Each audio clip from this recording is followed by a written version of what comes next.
किसी के आगे हाथ फैलाने को मतलब ऐसा कि दिल नहीं होता था कि आपसे कह दूँ तो 10 रुपये दे देना मुझे।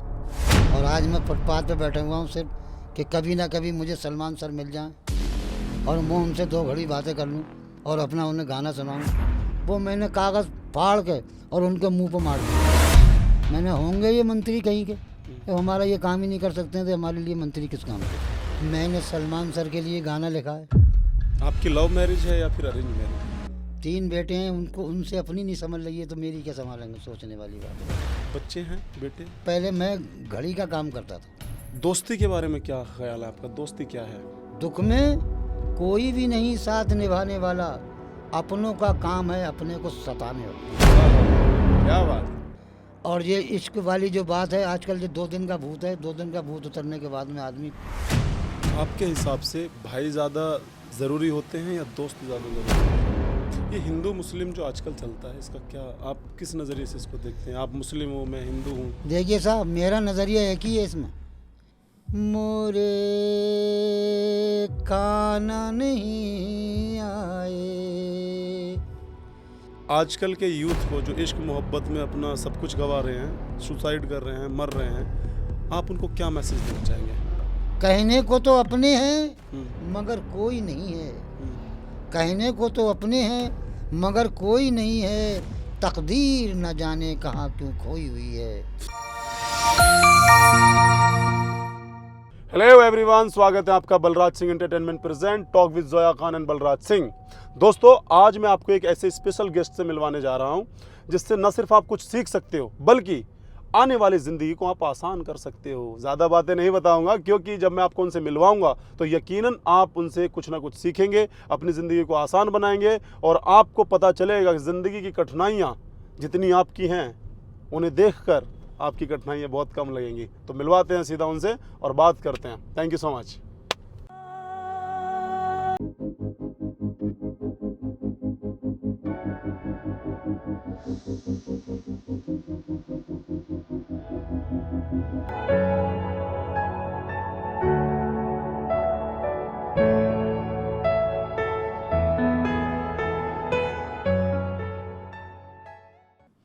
कैसे हैं बेग साहब? अल्लाह का करम है साहब। और आप सुनाइए, अपने क्या हाल है? मैं जब आपसे मिला आज से 7 महीने पहले, जी। तो 7 महीने पहले जब मैं आपसे मिला तो मुझे ये एहसास हुआ कि टैलेंट कहीं भी मिल सकता है, चाहे वो रोड का किनारा हो, गरीब घर की कुटिया हो, या फिर कहीं गलियां हों जहाँ पे सूखी गलियां हों, चाहे बंजर ज़मीन हो। आपको देखकर मुझे लगा कि कभी ना कभी मैं आपसे मुलाकात ज़रूर करूंगा और आपसे बातें करके जो आपने ज़िंदगी में तजुर्बा हासिल किया है लोगों तक पहुंचाएंगे। जी हाँ, पहुँचाएँगे साहब। जी, आपका पूरा नाम ऑडियंस को बताइए। मेरा नाम मिर्ज़ा कैसर बेग है। मिर्ज़ा कैसर बेग। मैं नाज शरीफें लिखता था पहले, दीन के बारे में। जी लोगों ने मुझसे कहा कि कुछ गाने लिख लो, जी। तो मैंने सिर्फ एक गाना लिखा अच्छा। और वो गाना लिख के मैं बम्बई आ गया। जब मैं बम्बई आ गया, बांद्रा में सलमान खान के मतलब गैलेक्सी अपार्टमेंट में पहुंचा जब, तो मुझे मतलब उन लोगों ने, गेटमैनों ने मुझे जाने नहीं दिया। और सलमान सर जो थे वो कमरे में ही थे, रूम में अपने। अच्छा। और वो हमसे, गेटमैन झूठ बोले कि नहीं है, शूटिंग पे गए हुए हैं, शूटिंग पे गए हुए हैं। हमने करीब 1 हफ्ता वहाँ बिताया उस टाइम इतनी वो नहीं थी, मतलब वहाँ पे कि नहीं रुकोगे, यहाँ पर फुटपाथ पे नहीं रुकोगे, कोई आपत्ति नहीं थी। हाँ, लेकिन उससे बाद में वहाँ पे सिक्योरिटी इतनी तेज़ हो गई कि हमें जाने ही नहीं देते हैं। हाँ, इत्तेफाक से हमें सलमान खान के चाचा मिल गए। अच्छा। हाँ, वॉकिंग करते पे, तो हमने कहा कि हम गाना लिख के लेके आए, आप सुन लीजिए हमारा गाना, अगर पसंद आए तो मैं और लिख लूँगा। तो बोले एक गाने से काम नहीं चलेगा, आप कम से कम 15-20 गाने लिख के लेके आइए। तो मैं उस तारीख से गाने लिखना शुरू कर दिए। जी। मैं इतना मतलब वो तो नहीं था मेरे अंदर गाने लिखने का, लेकिन मैंने जब शुरुआत एक गाने से की तो फिर मैंने दूसरा गाना भी लिखा, तीसरा भी लिखा, चौथा भी लिखा। इस तरीके से 20-22 गाने मैंने लिख लिए। हाँ, और मैं फिर लेके मैं यहाँ पे हाज़िर हुआ हूँ बॉम्बे के अंदर। अब मैं जिस जगह जाता हूँ, जो भी मिलता है मुझे, बढ़िया बढ़िया सर मिलते हैं, कलाकार मिलते हैं कि हाँ आपका काम हो जाएगा, लेकिन उसके बाद में महीने हो जाते हैं, भूल जाते हैं। अभी सलमान अली मिले थे मैं कि मैं रमज़ानों से बाद में आपका काम करूँगा। जी। हाँ, ऐसे फ़ोन मत करना, हमें डिस्टर्ब मत करना। तो तो हमने नहीं सलमान करेंगे खान सर ने आपको कभी मिले नहीं दोबारा फिर? ना। सलमान खान के पास वहाँ गए, लिहाजा वहाँ सिक्योरिटी ज़्यादा है, हाँ। सिक्योरिटी बहुत है वहाँ नहीं। अब वहाँ पे जो पार्क जो है जहाँ पे बैठते थे पहले, वहाँ पे भी अब बैठने नहीं देते हैं। वहाँ पे बहुत तगड़ी सिक्योरिटी होगी। पहले तो रात में रुक जाया करते थे, लेकिन अब वहाँ पे रुकने भी नहीं देते हैं। अच्छा। तो इस तरीके से मैंने गाना लिखना शुरू कर दिए। मैंने कभी कभी ना कभी ज़िंदगी के मोड़ पर मुलाकात होएगी, और मैं यहाँ पे फुटपाथ पे ज़िंदगी बिता रहा हूँ अपनी जी। इस समय। तो ये फुटपाथ पे आने की क्या कहानी है? देखिए, फुटपाथ पे आने की ये कहानी है साहब सर, कि यहाँ पे एक वाइट लामा होटल है, और उस वाइट लामा में बहुत बहुत अच्छे कलाकार आते हैं वहाँ पर। जी। हीरो भी आते हैं, हीरोइनें भी आती हैं, डायरेक्टर भी आते हैं, जी। गायक भी आते हैं। जी। इसलिए वहाँ पर बैठा हुआ हूँ, शायद किसी से मेरी मुलाकात हो जाए। हाँ। जैसे सलमान अली ये गायक, इनसे मुलाकात मेरी हो गई। जी। तेरा नाम वाले जो विलन का रोल, उन्होंने विलन का रोल किया है तेरा नाम में, जो सलमान सर को मतलब ऐसा है कि ट्रेन में मार रहे हैं, उनसे भी मेरी मुलाकात हुई। जी। हाँ, उन्होंने भी मुझे दिलासा दिया कि मैं आपका मतलब ऐसा गाना ज़रूर सुनूंगा एक दिन, और अच्छा, आपको लिखवाऊंगा। मिर्ज़ा साहब, जो ये लोग दिलासा आपको देते हैं, तो कभी वो वापस आते हैं आपके पास? ये मुझे रेहान खान तो मुझे अक्सर मिलते रहते हैं। कौन? ये एहसान खान है, रेहान खान है, जो तेरा नाम में जो विलन का रोल हाँ, किया है, हाँ। ये तो मुझे अक्सर मिलते रहते हैं, आते रहते हैं वहाँ पर। लिहाजा वो उनको पास यही कहते हैं कि मतलब ऐसा मैं सुनूंगा ज़रूर, सुनूंगा ज़रूर। हाँ, मेरी बीवी नाराज़ भी हो जाती हैं कि देखिए आप भी खान हो और हम भी खान हैं, और आप हमारा इतना सा काम नहीं कर रहे हैं। आप कमाल की बात है। मैंने कहा ये लड़की की शादी हो जाएगी मेरी, मतलब ऐसा कुछ पैसे बन जाएंगे तो लड़की की शादी कर दूंगा मैं। तो मैंने कहा मैं आपसे पैसे वैसे थोड़ी मांग रहा हूँ, मतलब ऐसा है, बस आपकी फिल्म इंडस्ट्री में जान पहचान है, एक ज़रा सा 1-2 गाने मेरे भी चले जाएँ, तो ये है बस।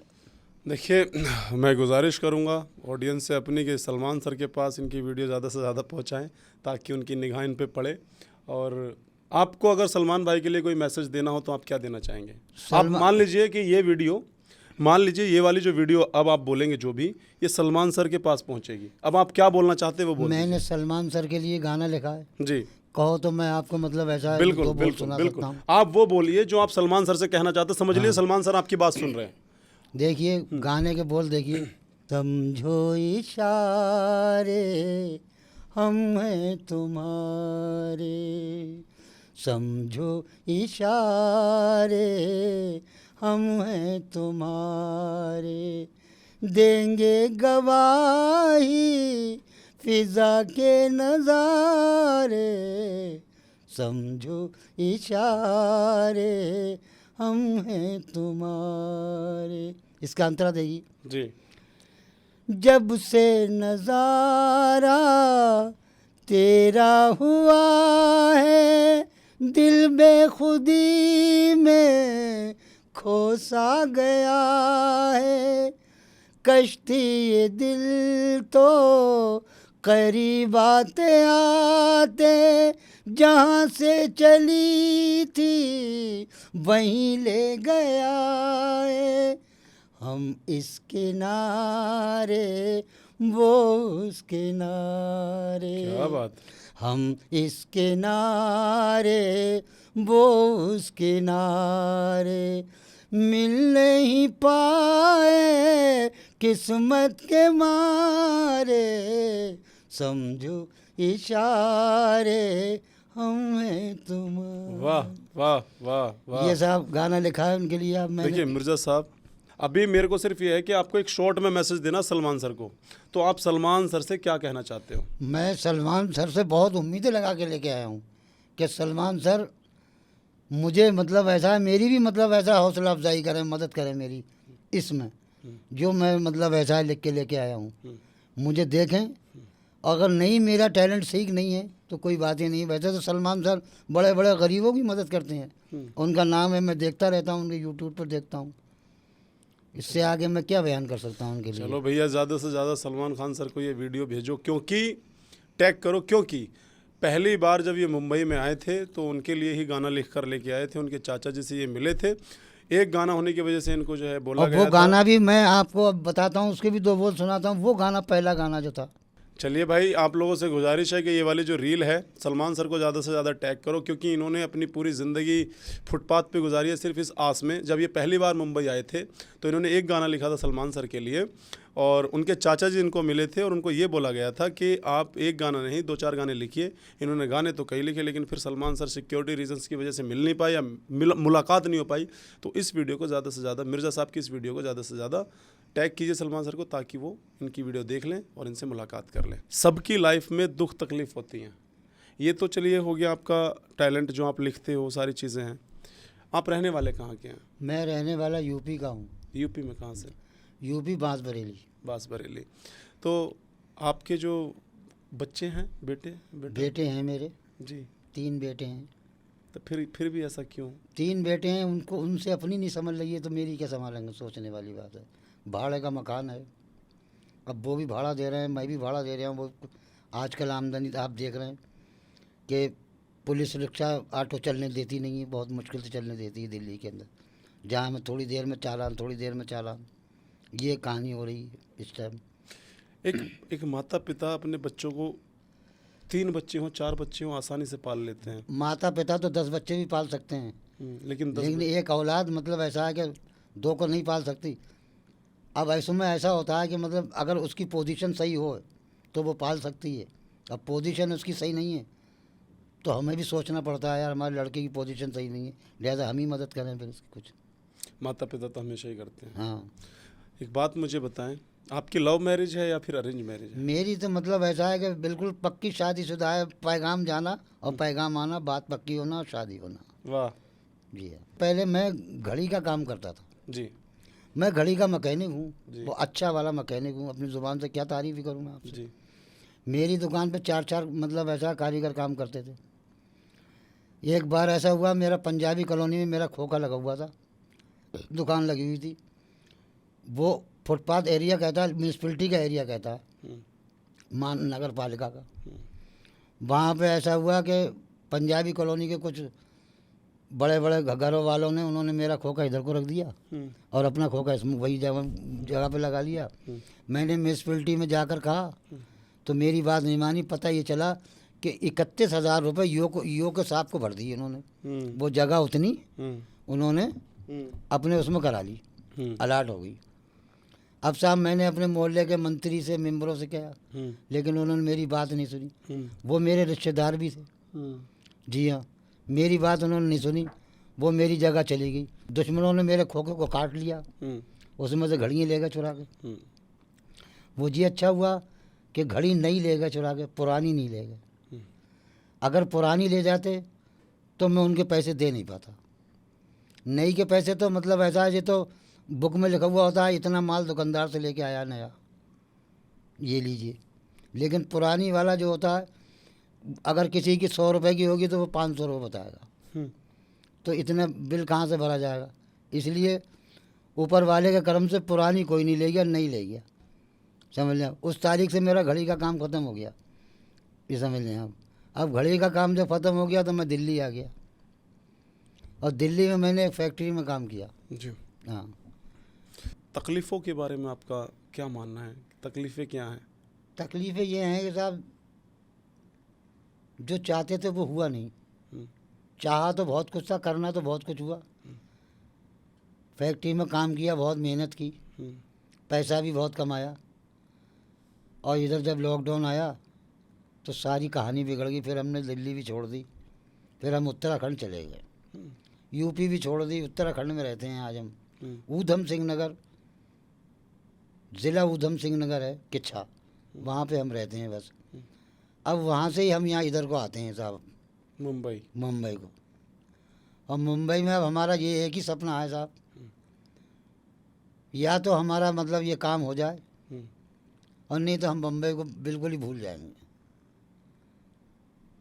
देखिए, ऊपर वाले पे आप विश्वास रखिए, और शुरुआत हो चुकी है। अच्छी जगह आप आना शुरू हो गए, अच्छे लोग आपके पास आना शुरू हो गए, क्योंकि आपकी नीयत बहुत साफ़ है, और ऐसी नीयत रखिए हमेशा, आप हमेशा आगे बढ़ेंगे।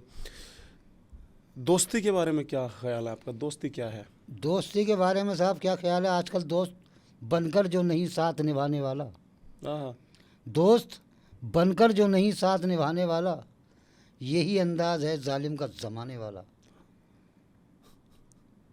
दुख में कोई भी नहीं साथ निभाने वाला, दुख में कोई भी नहीं साथ निभाने वाला, अपनों का काम है अपने को सताने वाला। हाँ, क्या बात है। लेकिन कुछ लोगों के हिसाब से दोस्ती एक ऐसा एहसास है जिसे कभी भुलाया नहीं जा सकता। दोस्ती का हिसाब है, दोस्ती बराबर वालों में होती है साहब दोस्ती। और दोस्ती ऐसा गरीब आदमी की बड़े आदमी से कोई क्या दोस्ती से बताइए आप। नहीं, ये और हो भी जाती है दोस्ती, लेकिन वो उस दौर की बात थी, ये इस दौर की बात है। इस दौर में तो मतलब ऐसा है कि आजकल देख रहे हैं आप कितनी दौड़ रहे हैं आदमी। जिसके पास पैसा है समझ लो अजीज़ भी, भाईचारा भी, सब कुछ चले आ रहे हैं दौड़े। और जिसके पास पैसा नहीं है तो वो ऐसे ही बैठा हुआ है जैसे कि एक दीवार खड़ी हुई है। आपके हिसाब से भाई ज़्यादा ज़रूरी होते हैं या दोस्त ज़्यादा ज़रूरी होते हैं? ऐसा है, अगर दोस्ती अगर अच्छी है तो उस दोस्ती के सामने भाई भी कोई चीज़ नहीं है। अगर दोस्ती बढ़िया है, भाई से अच्छा काम कर रहा है। और वैसे तो ये कहते हैं कि काम इंसान से इंसान का निकलता है ज़रूर, बात रह जाती है पर वक्त निकल जाता है। अगर कोई शख्स किसी का काम कर दे तो वो भाई से भी बढ़ के है, वो भाई से भी बढ़ के है अगर किसी का काम में आ जाए। आपको ज़िंदगी का बहुत तजुर्बा है। मुझे बस एक बात जाननी थी आपके तजुर्बे से कि ये आजकल के जो लोग इश्क मोहब्बत बोलते हैं 4 दिन की लगाव को, आपके हिसाब से क्या है ये? देखो, हमारे हिसाब किताब से हमारे टाइम में तो ऐसा था नहीं। हमारे सामने हमारे माँ बाप रिश्ता लेके गए और वहाँ से भी देख के आए लड़की को, और वहाँ से भी आए वो लड़के को देखने आए। कुछ दिनों के बाद में वो रिश्ता हो गया और फिर शादी हो गई।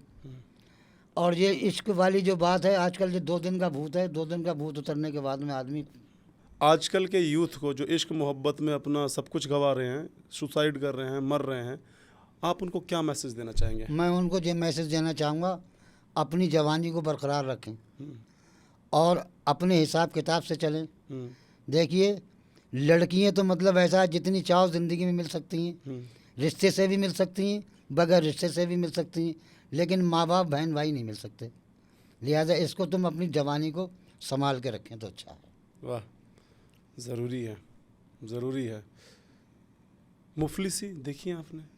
मुफलिसी तो बहुत देखी है, जब लॉकडाउन के बाद में इतनी मुफलिसी के बयान नहीं कर सकता मैं आपको। मुफलिसी किसी के आगे हाथ फैलाने को मतलब ऐसा है कि दिल नहीं होता था कि आपसे कह दूँ कि 10 रुपये दे देना मुझे। हकीकत, भले ही खाना ना खाया हो घर पे, लिहाजा हिम्मत नहीं पड़ी किसी से 2 रुपये मांगने की भी। और लोगों को मैंने पैसा दिया है कि लो तुम अपना काम चलाओ। और जब मैंने मांगा किसी से तो मुझे लल्ला दे दिया, धोखा दिया मुझे। उस शख्स ने मुझे धोखा दिया, आज दे देंगे कल दे देंगे, नहीं दिया। एक बात आ रही है तो आपको और कहना चाहता हूँ मैं, आप इसी कह दीजिए। मैं ये चाहता हूँ आप सब कुछ कहिए। एक बार मैं दिल्ली में ही फैक्ट्री में ही काम कर रहा था, तो मैं नाज शरीफ पढ़ने के लिए जाता था, मशायरों में जाता था मैं, मशायरा पढ़ने के लिए मैं जाता था।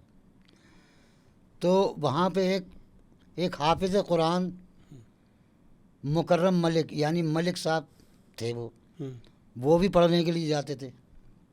उन्होंने जब हमारी नज़म देखी तो हमसे बोले यार हमें यार लिख दिया करो 2-4 नज़में यार। वो हाफिज़ कुरान थे, वो शायर नहीं थे। बोले हमें भी दे दिया करो 2-4, हमने ले लिया करो।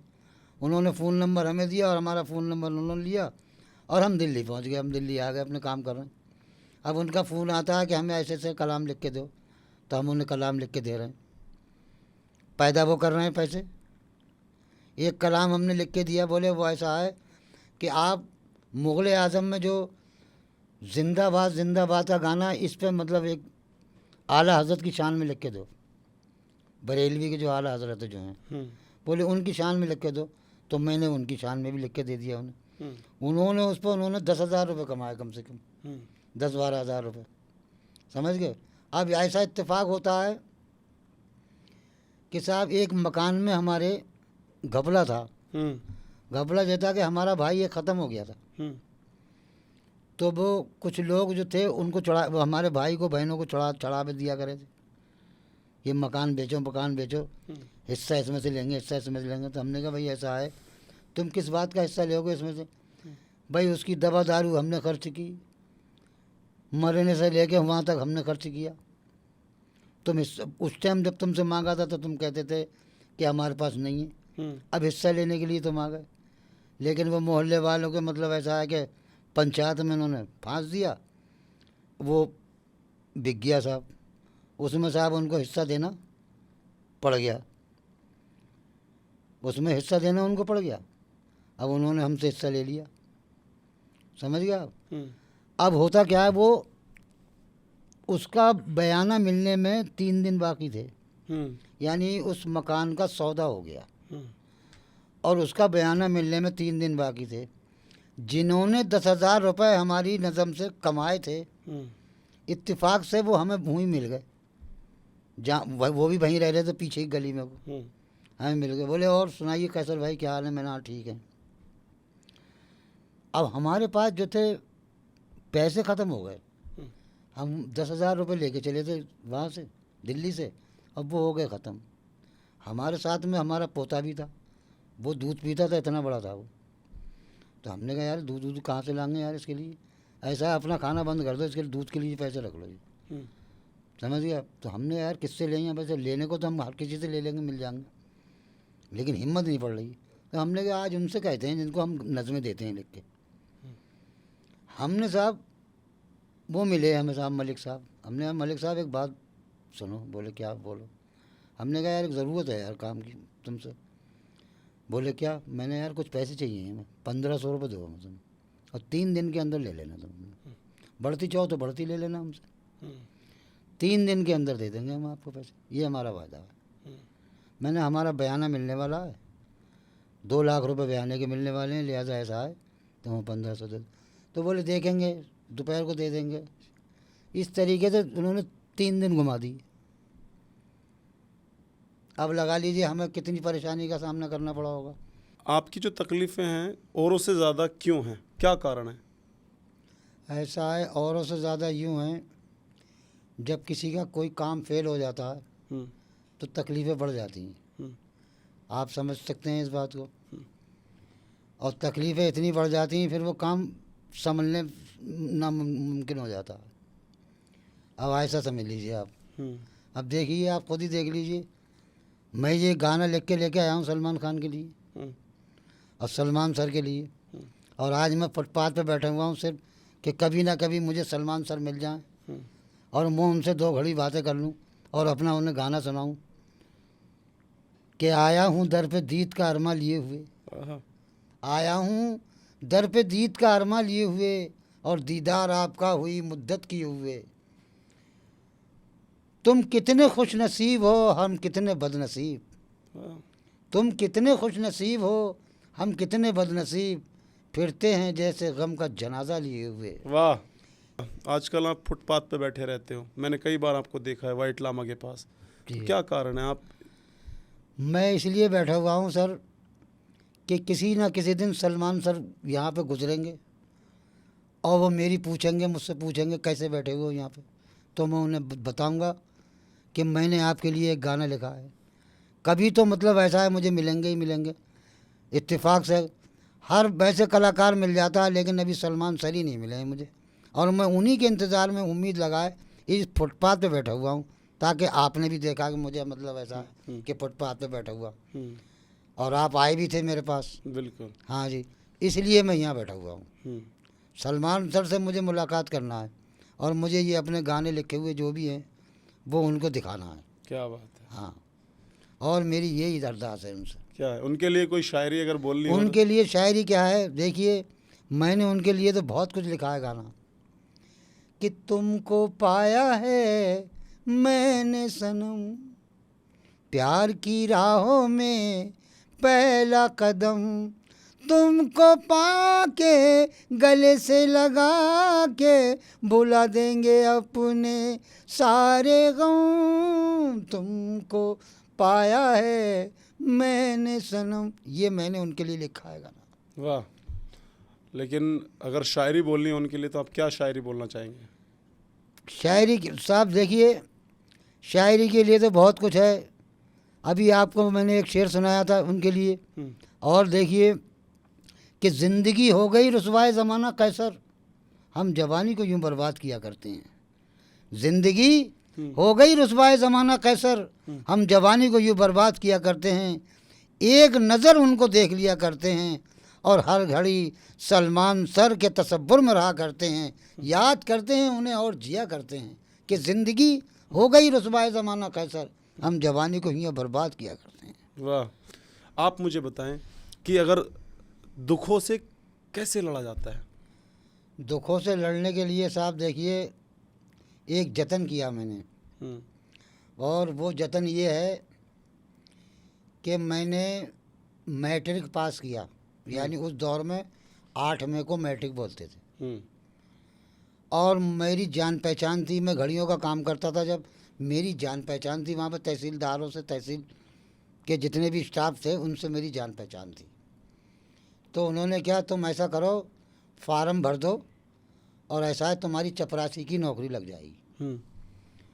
मैंने साहब वो फार्म उनके कहने से भर दिया और मैंने 2-3 साइन भी करवा लिए उनसे, नायब तहसीलदार के, अहलमत के और खजानची साहब के, जो जो मतलब मुझे जानते थे, मतलब मेरी गारंटी लेने वाले थे, उनके मैंने साइन करा दिए। अब मैं साहब जाता हूँ तहसीलदार के पास। जब मैं तहसीलदार के पास गया तो बोले कोई इससे बड़ी गारंटेड लाओ, इससे बड़ा कोई गारंटेड लाओ। तो मैंने कहा अच्छा इससे बड़ा गारंटेड कहाँ से लाऊं? तो मेरे दिमाग में आया कि यार ये हमारे मोहल्ले के 4 ज़िलों के मंत्री हैं और रिश्ते में भी जो हमारे भाई लगते हैं, इनसे भाई का रिश्ता है नंसाल से हमारा, लिहाजा क्यों ना इनसे मतलब एक मोहर लगवा लें। उस दौर में मतलब 4 ज़िलों के मंत्री थे कांग्रेस के दौर में, समझ गए साहब। तो जब हम उनके पास गए तो अव्वल तो वो कह रहे हैं, जाते हैं तो वो कहते हैं सो रहे हैं। जब भी गए सो रहे हैं। इत्तेफाक से हम दूसरे दरवाजे से पहुंच गए उनके घर के अंदर। कोठी की तरफ से नहीं गए, पीछे वाले उधर से गए। और जब गए हम मिले उनसे तो हमने, भाभी जान जब जाओ सोते हैं, जब जाओ सोते हैं, जब जाओ सोते हैं, कितना सोते हैं? ऐसा है। बोले तुम आए कैसे हो? मैंने ऐसा ये है, एक साइन की ज़रूरत है, ये साइन हो जाएगा तो मेरी चपरासी की नौकरी लग जाएगी, और चपरासी की नौकरी लग जाएगी मेरी सरकारी हो जाएगी, बस इतना काम करवा दीजिए आप। तो साहब उन्होंने उनको जगाया। बोले कौन है? कि उस्मान बेग का लड़का है मिर्ज़ा कैसर बेग। बोले कैसे आए हैं? कि एक आपके साइन चाहिए, उस गरीब की नौकरी लग जाएगी। देखा उन्होंने कागज़, बोले ये नहीं होगा, ये नहीं होगा। मैंने कहा एक साइन नहीं होगा, मतलब ये क्या बात हुई साहब, साइन नहीं होगा? मैं 15 दिन से आपके यहाँ चक्कर लगा रहा हूँ, रोज़ आप सोते हैं और आप मतलब कह रहे हो नहीं होगा साइन। वो मैंने कागज़ फाड़ के और उनके मुंह पर मार दिए। मैंने, होंगे ये मंत्री कहीं के, तो हमारा ये काम ही नहीं कर सकते हैं तो हमारे लिए मंत्री किस काम के? और जब वो मैंने कागज़ उनके मुंह पर फाड़ के मार दिया तो बोले लाओ पकड़ के, कौन था? फिर मैं कहाँ हाथ आने वाला था सर, मैं तो गेट से बाहर निकल गया। फिर उस तारीख से मैं उनके यहाँ नहीं गया कभी भी। उनके लड़के मिलते हैं कि हमारे इलेक्शन में ये लिख दियो, ये वाली नज़म लिख दो, इलेक्शन के टाइप की लिख दो। मैंने, भाई मेरे पास टाइम नहीं है लिखने के लिए, चाहूँ हाँ ऐसा ही होना चाहिए। अच्छा एक बात बताएं, ये हिंदू मुस्लिम जो आजकल चलता है, इसका क्या आप किस नज़रिए से इसको देखते हैं? आप मुस्लिम हो, मैं हिंदू हूँ। देखिए साहब मेरा नज़रिया एक ही है इसमें। ये जो अब जो वोटिंग बाजी जो हुई है इसमें अलग कर दिया गया है, लिहाजा हमारे इलाके में कहीं पे हिंदू मुस्लिम नहीं है, सब भाईचारा है एक जगह। होली वहीं जलती है मुसलमानों के एरिया में, समझिए। ये वहाँ कोई उठक पटक नहीं है कि मतलब ऐसा कोई भेदभाव है नहीं, सब भाईचारे से गले मिलते हैं। कोई हुआ चूचाए नहीं है कि मतलब किसी बात की, कोई ये हिंदू है ये मुसलमान है। आप चल के देख सकते हैं, इसकी मिसाल मिलेगी आपको। आपको जैसे इंसानियत बड़ी है या धर्म बड़ा है? देखिए साहब सबसे पहले इंसानियत नहीं होगी तो फिर धर्म कहाँ से सीखेंगे आप? धर्म तो है ही है, धर्म के साथ साथ इंसानियत भी होगी तो धर्म और बड़ा हो जाएगा।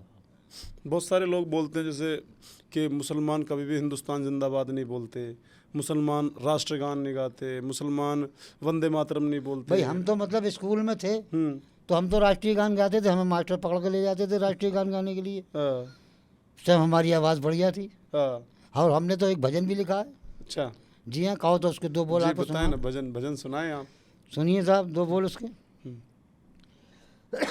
पानी पी लीजिए, पानी पीना है तो पानी पीजिए। मोरे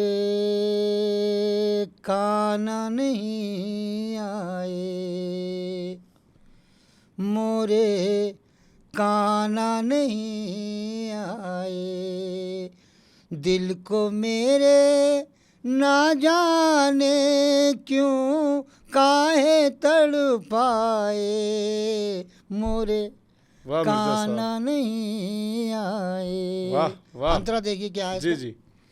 द्वार पे तेरे आ बैठी मैं, धोखा जहाँ से खा बैठी मैं, दर्द जमाना कुछ ना समझे कैसे रंग दिखाए, वाह मिर्जा मोरे साहब। काना नहीं आए। ये लिखा है भजन अच्छा में। एक बात बताइए, जैसे अगर ये भजन आपने गाया, आप मुस्लिम हैं, कल की डेट में विवाद होता है, आपको लोग कहेंगे मुस्लिम कि आपने हिंदू गाना क्यों गाया, तो फिर आपको क्या फ़र्क पड़ेगा कुछ? इसमें ऐसा है साहब, देखिए इतने शायर गुजर गए, शकील बदायूं, एक से एक बेहतरीन भजन लिखा है उन्होंने, वाह। आज तक उन पर क्यों नहीं उंगली उठाई? मुझ पर अगर उंगली उठ जाए तो कौन सा फर्क पड़ जाएगा? मतलब जो मैं ये चाहता हूँ, देखिए हमारा काम विवाद करना नहीं है, हमारा काम आपको नीचा दिखाना, लोगों को पोर्ट्रे करना नहीं है। मेरा काम है कि आपके दिल की बात लोगों के दिलों तक पहुँचे, ठीक है, और उसमें मैं सफल होऊंगा, मुझे पता है, क्योंकि मेरी नीयत साफ़ है। जितने भी, चाहे वो हिंदू हैं या मुसलमान हो, जो लोग आपसे मिलने आते हैं, आपको कुछ मदद करते हैं किसी प्रकार की? आपको कुछ मदद करते हैं जो लोग आपसे मिलने आते हैं? मैं साहब देखिए उनसे मदद मांगता नहीं, मुझे मदद लेना है सलमान खान से। हाँ हाँ, मैं सलमान खान के इसमें बैठा हुआ हूँ, उनके मतलब एक इबादत में हाँ उनके उसमें बैठा हुआ हूँ कि सलमान खान कभी तो उनका दीदार होगा। पक्का होगा। देखिए पक्का। ये वीडियो आपकी, आप ईद का दिन है, चांद रात गुजरी है आप लोगों की, और आप लोगों की क्या, हम भी मनाते हैं, हमारे दोस्त बहुत सारे मुसलमान हैं। कहने को तो अपने हैं मगर कोई नहीं है, कहने को तो अपने हैं मगर कोई नहीं है, तकदीर न जाने कहाँ क्यों खोई हुई है, तकदीर न जाने कहाँ क्यों खोई हुई है। क्या? और ये मेरे जनाजे पे नहीं आए गम नहीं, ये मेरे जनाजे पे नहीं आए गम नहीं, लो हमने अपने रब से लगाई हुई है। वाह वाह वाह।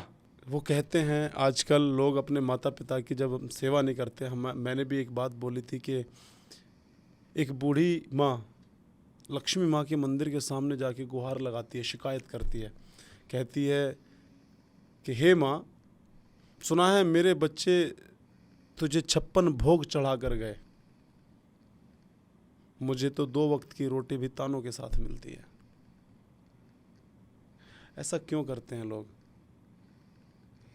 ऐसा है साहब, सर देखो ये लड़कों में कोई कमी नहीं होती, ऐसा है हमने 25 साल उसे सिखाया, उसने उसे 25 मिनट में सिखा दिया, समझ गए? ये आजकल की लड़की के तेवर ऐसे हैं, 1 महीने यानी आते ही 1 महीने के अंदर घर से अलग।